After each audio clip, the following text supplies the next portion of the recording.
Pat with AutoPot. I got Ben from Speedrun Seeds here. We're just gonna talk about some AutoPots and some Autoflowers, and see what you guys see what kind of questions you guys have and everything else. But yeah, I mean, Ben, introduce yourself. Where you at? Like, tell us a little bit about Speedrun Seeds and Yeah, my name is Ben Koch. I am the owner and head breeder at Speedrun Seeds. We're out of Southern Oregon. We're an autoflower only breeder and seed company.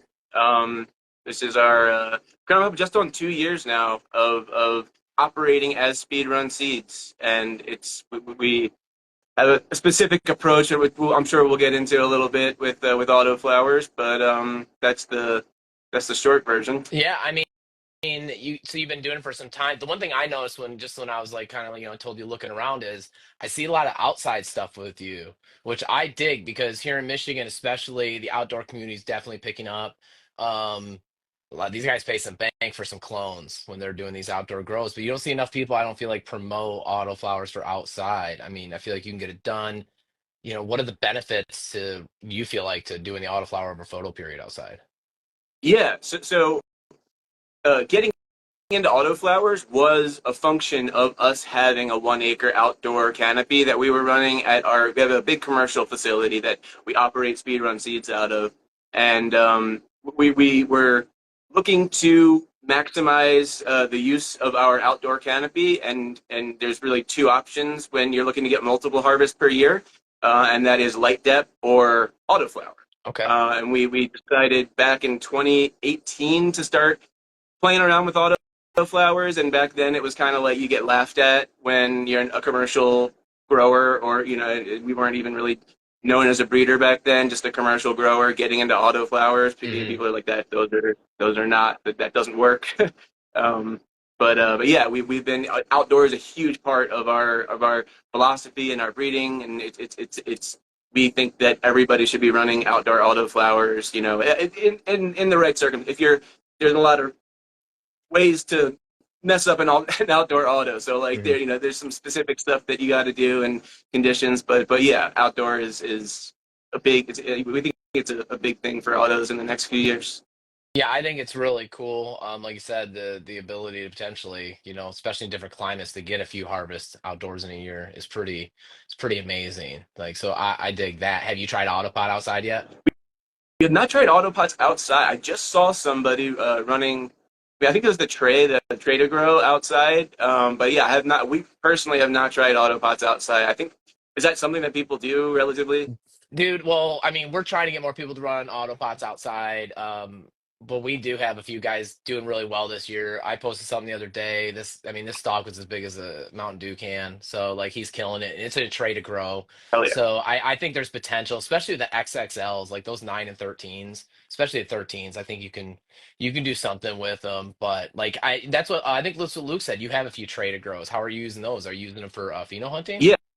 Yeah. So we got those as like sort of a test run. We have a project coming up that I haven't really even announced yet, but we have a big shipping container that we're about to just fill up with Trader Grows, Okay. and we've got it all outfitted with electrical now for the lights and everything. We're going to be running like a little self-contained unit for autoflower pheno hunting and some breeding in there. And the initial Trader Grows that we got was just kind of run some in one of our. We have a bunch of Yeah. tents, like at our facility indoor. We have a couple thousand square feet of indoor, and we segregate a lot of it off into tents. So we have a few tents where we're currently running those trays. Where we'll start off with a bunch of really small, uh, plants in the trays, and Yeah. then up pot them, and just kind of it gives us the ability to be light on our feet as far as the positioning of the plants Mhm. and how many there are. Yeah, how many I had someone ask me this the other day because I'm doing a little pheno hunt right now, but I'm only running like 12 seeds in there. Have you like maximized the amount of like either let's say 1 gallons or solos in a tray to grow yet? Yeah, so the way that we start with like our progression is we'll start in seed starting plugs. We like iHort seed starting plugs with a humidity dome. iHort Q plugs, they're like the best seed starting plugs if you're ever looking Okay. for really good, yeah. And I don't I mean uh for what we do. They're the best. And then we'll go from those into either, I think they call them half gallon, but they're like 5-inch square Yeah, I know what you're pots. talking Um, about. Yeah. yeah, so like there's like the small 4-inch ones and a little bit bigger than those. There's the 5-inch ones, a little bit less common. So we'll pack as many of those in as we can. Sometimes we'll use the 4-inchers, Hmm. and then we'll go from those into the final home, which is usually for AutoPots. You as small as like a three Yeah. gallon. The Yeah. plants are going to get really big regardless. But generally, if we're not doing AutoPots, we'll go into like a 6 or sometimes even like a 15-gallon to get the biggest possible Yeah. plant. So how many? So when you're finishing your auto pots, are you usually you're still finishing in tents? I'm assuming. Yeah. So Yeah. generally we've run like two of them, like regular AutoPot system. We've done some tests with that just in our big indoor room, not in the tents. Hmm. But yeah, finishing off about two plants per tray uh, in the tent is, and even at that, they get their They stuff get in there. yeah, they get big. So I mean, so that being said, what are you feeding them?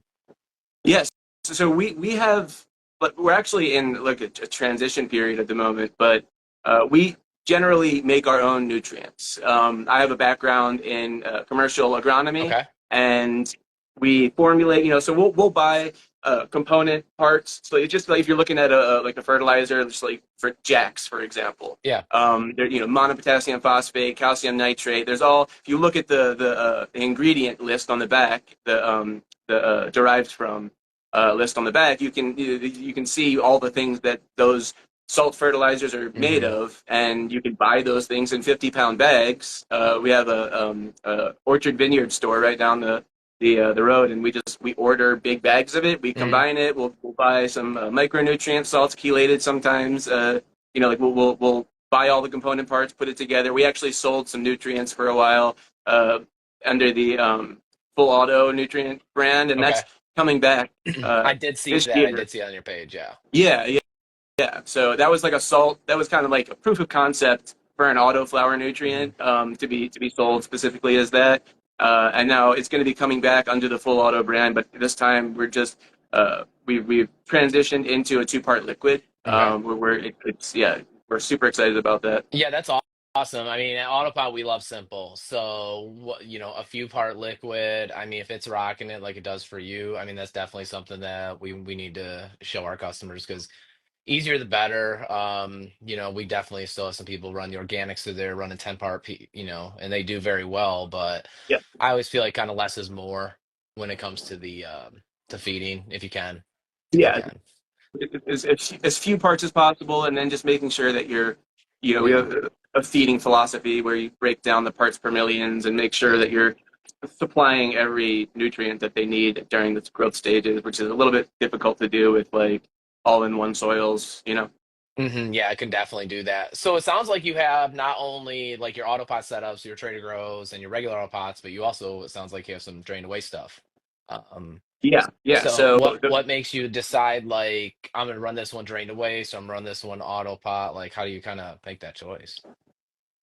we I'm even still relatively new to autopods. Like I would say maybe a year ago, Okay. Autopotamus Lynn on Instagram, Autopod. He just yeah Yeah. he's one of the best. If you're talking about growing autoflowers in autopots in Hmm. like in a grow tent, I don't know that there's anybody better at it than him. Yeah, He he just kills has it. himself so dialed in. So he joined our grow off.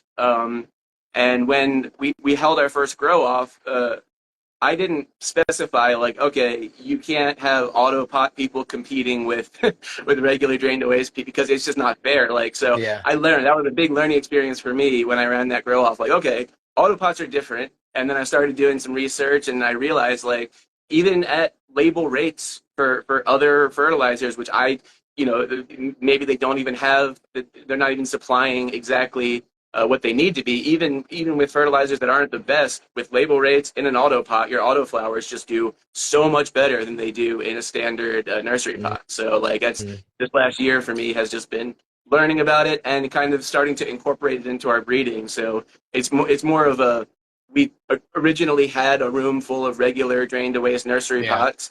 We had our system, the way that we do things, and now we're starting to incorporate the auto pots in and making sure that we dial uh, uh, those in before we just go ahead and replace everything with Yeah, AutoPot. I mean, I understand that. Like I've done it all kind of as far as like the growing methods go, and I'm stuck on Autopot.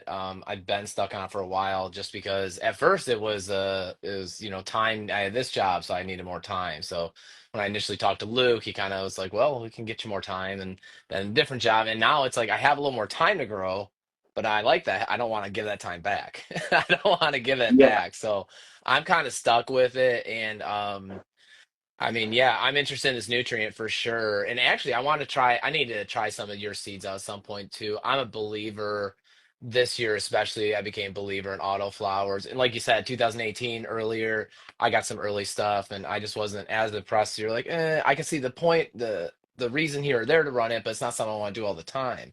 And then the one run I did for Autopot, um, where we felt like we got some better genetics like yours, like because you really want something that you see people are posting that they're doing so well with.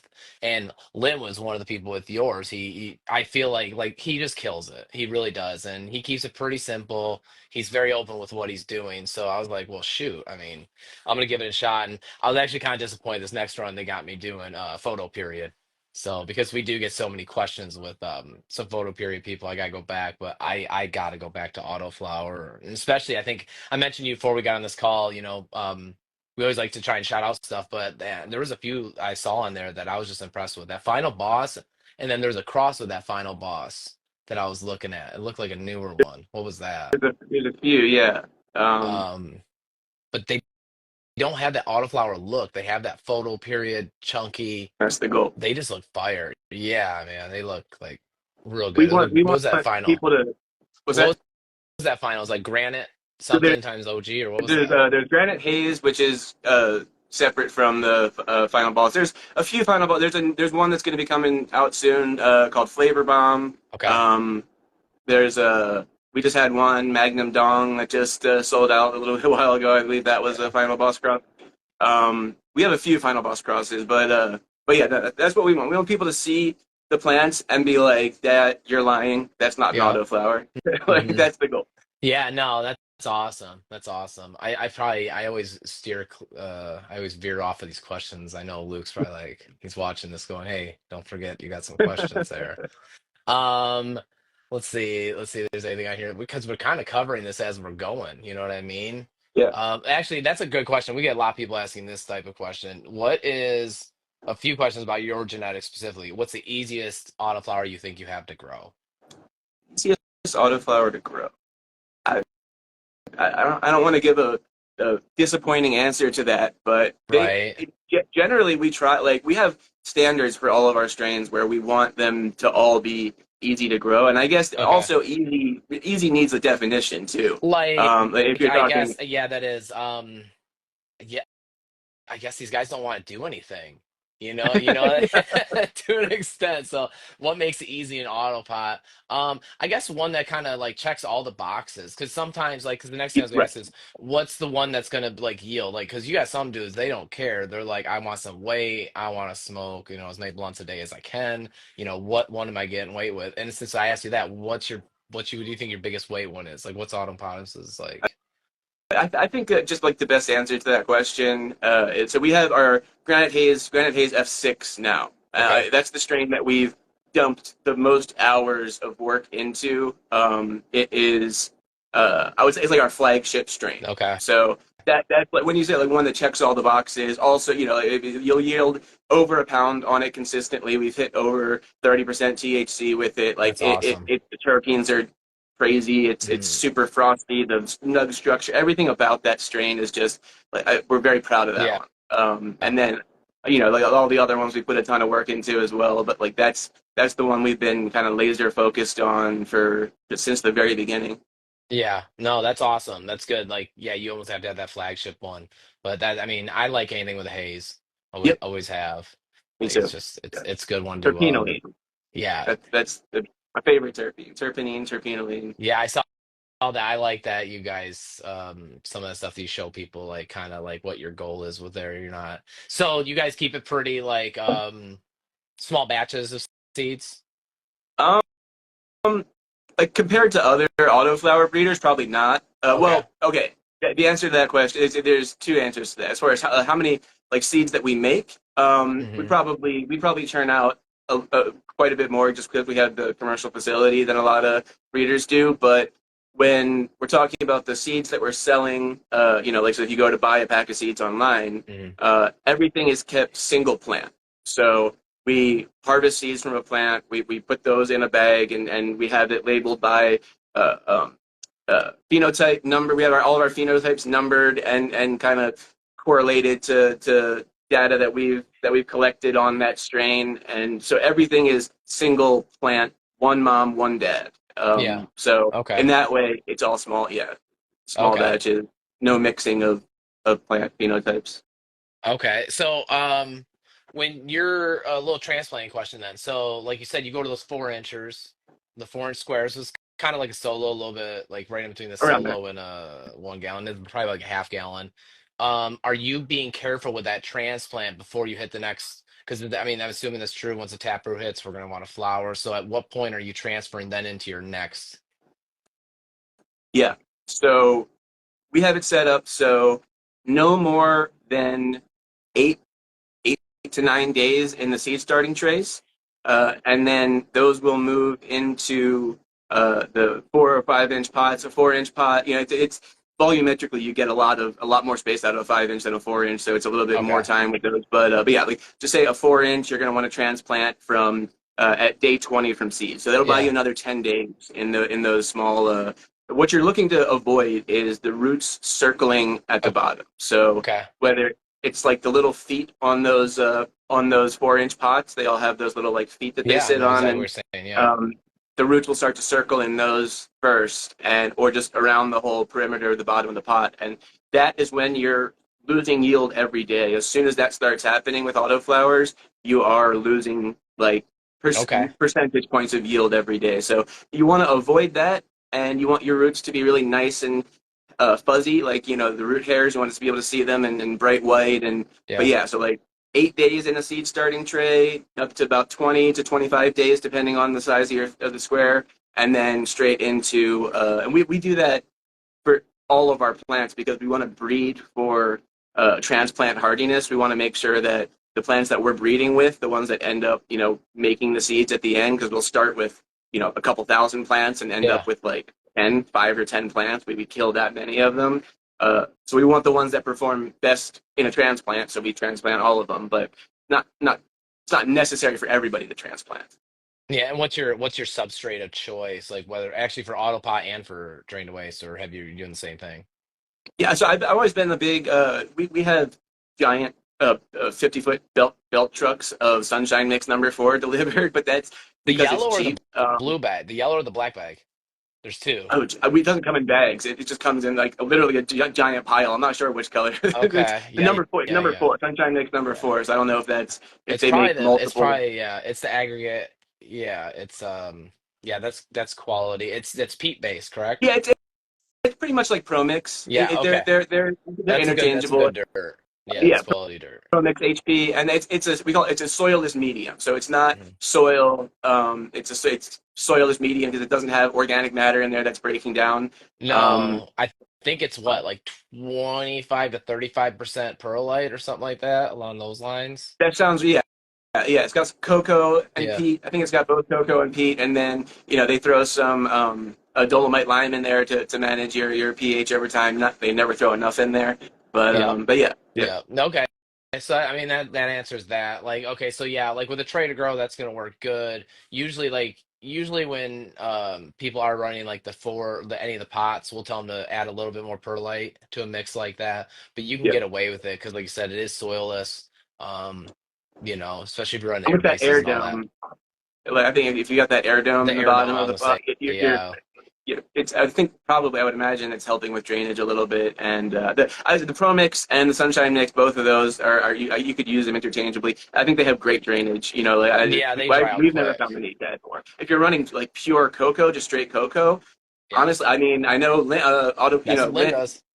but yeah, he doesn't run any Great. perlite. So like, as long Good as you dude. have the right setup there, you really it's just about making sure that when you start off, you know that your drainage is real decent.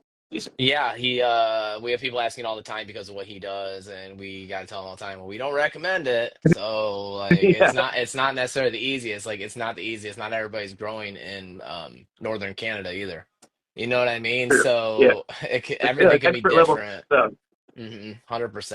So Yeah, you did mention the container. Is there like anything like Speedrun Seeds, anything you guys got going on that's like coming soon that you want to let anybody know about or we got some big projects in the works right now. We've been a little bit quiet with people, so we dropped a bunch of strains over the last what's been 2 years that we've been Speedrun Caesar. We're about to have our second birthday, nice? and we have some big announcements coming up about some. I want to be careful about what I'm, but yeah, I would say the return of full auto is probably one of the biggest things that's going to be happening this Awesome. year.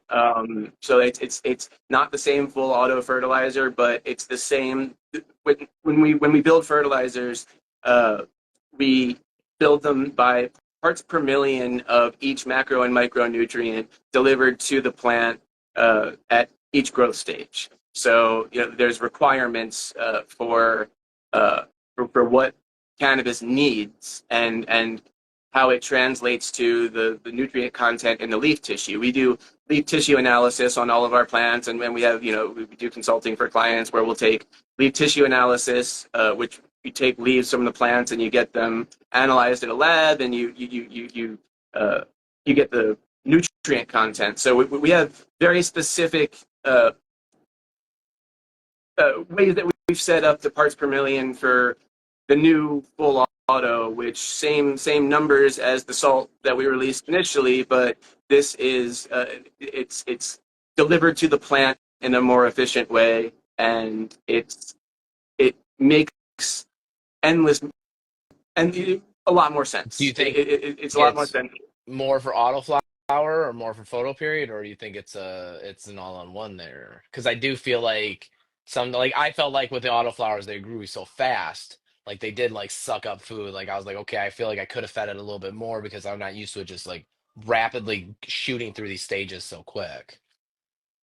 Yeah, so they're similar. They're both cannabis, so they're relatively similar. I like to tell people, like growing an indoor autoflower is almost more similar to growing like an outdoor photoperiod, where your days are getting shorter every day, and you have that like transition into flower instead of just flipping the lights to 12:12, and you can look at Mhm. the calendar and say this is the day that I started flower. So with autoflower, it's a slow transition, and they maintain vegetative traits well into what people would call the flowering stage, which is when you start to see flowers building on that plant. There's still a lot of vegetative growth happening. Okay. We call it a rapid vegetative growth stage that kind of encompasses the end of veg and the beginning of flower, right before the flowering stretch. Okay. So dialing in those nutrients to hit the plant extraordinarily hard during that middle stage there is, and then also there's some tweaks that we've made with the uh, micronutrient content and kind of balancing those out toward the end, and pulling iron or pushing it at the right time, and manganese. Like there's specific things that we do for autoflowers that are different, but really it's that middle growth stage, and then also they build weight so Yeah. fast that making sure that you hit them really hard with calcium. I would say 90% of the autoflowers that I see online are not being fed enough calcium. So it is dialed in as an autoflower. Full auto is in the autoflower brand, but it can be used with a different feeding schedule for Yeah. both periods. What have you liked about the AutoPot system with the autoflower and the auto feed? Like what has been the thing that so far you've liked about it? I mean, I think initially it was just mind blowing. Like the I'm not even trying to promote Autopots because I'm on an Autopot live stream. There's something about autoflowers and Autopots where there's just like a synergy there. The autoflowers grow so quickly, and they need so much nutrient and so much water, and I think people just don't feed and water them enough, and that constant access to uh, nutrient solution, and just like the way that that valve is set up, they just grow better. It's like bottom up. Like if you had told me before I witnessed it myself Mhm. that bottom up feeding would be the way to feed auto flowers, I would be like I wouldn't believe it. Like yeah, it just kind of shocked Yeah. me seeing how well they kind of work together. So that alone, that's the thing I love about auto. Yeah, and then the just kind of yeah the way the fertilizer works, it having that constant access makes it just gets you giant plant. We want everybody to be able to yield a pound Yeah. off of every strain that we have, and that's how you get there. Honestly, is with No, autopots. that's awesome, man. No, we appreciate it. Like everybody, we got a few other guys pushing phosphorus lately. Yeah, oh, yeah, He just started I think some more of your seeds. But we're seeing it a lot, which is great. It's good traction for you guys, and I'm sure like you said, if you keep pushing like that signature strain and going off of it, and you have that much time and effort into that. I mean, it's just, sky's the limit. And I'm like, like I told you, I'm a big believer in the autoflowers. So, and this, like you said, the synergy with AutoPot it works out well. It's kind of a crazy like little cheat code, especially for the guy that only has one tent that doesn't want to set up that veg and flower tent. Like it's where it's at, man. Like, oh, 100%. Yeah, you mentioned pushing phosphorus. Another guy that just kills it with auto, and then Nova Cotton is another mm-hmm. guy that just Yep. kills it with autopots. Like I can't mention everybody, but like there's just a group of guys that are growing autoflowers, and a lot of them are growing our genetics, and they're just getting these massive Yeah. plants, and And it's good for everybody. It's good for auto. It's good for them. It's good for us. Like it just it's it demonstrates quality. what yeah, It's not just exactly. weed. Like sometimes I feel like people are like, ah, it's like this is quality. Like this is stuff that you would want to smoke as a connoisseur. Like it's those 100%. guys, those guys especially, man. And they do a good job of promoting and just showing the capabilities of the Autopot and Autoflower. Like we Yeah, definitely love yeah. those guys. But no, that's awesome. I mean, I think I hate to say it, man. I think Ben, we think we pretty much covered just about everything on there without really kind of, going through a list. So No, for sure. Yeah. yeah, we'll definitely do this again sometime. Yeah, man, I really enjoyed talking to you, and yeah, like keep doing your thing, and you know, yeah, yeah, keep doing the autoflower thing, and we'll keep pushing them into the autopots. Hell yeah, yeah. And I'll have to reach out when I got the shipping container filled up, and maybe we'll do a live stream from there because that's going to be something to behold Yeah, for sure. yeah, sooner than later. That sounds pretty awesome. So yeah, next time we'll do this. Actually, my grow should be completely put back up too. I recently moved, and we'll go grow room to grow room. We'll check it out. It'll be fun. Awesome. Hell yeah. Awesome, man. Thank you. Awesome. Good talking to you, Ben. Thanks everybody for watching, and talk to you soon, man. Likewise. See Bye, everybody. ya.